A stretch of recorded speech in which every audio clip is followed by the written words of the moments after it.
এই হকার ব্যবসায়িক ভাইটি বিএমপিকে ভালোবেসে ভোট দিয়েছিল। বিএমপি কমাতে গিয়ে তাকে দেখেন কি কয়। চুরি করে খাবো, বিএমপি ভালোবাসে ভোট দিচ্ছি। আর আজকে বিএমপি ভোট দিয়ে কথা কম কম। আমার অবস্থা কি দেখছেন এই সরকার? এই যে আমি সাতজারি রুগী হয়ে দোকানদারি করে ভাত খাইতে পারি না। এই দেশের ভিতরে এরকম দুর্নীতি চলে। দেশের মারা হুন্দাই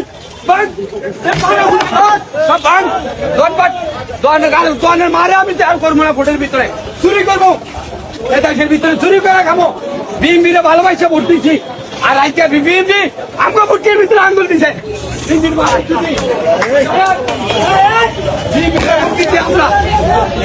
বিএমপির ভোট দিয়ে আজকে কথা কম কম। বিএমপির ভোট দিচ্ছি আমরা। বিএমপির ভোট দিয়ে আজকে আমরা এই অবস্থা। বিএমপির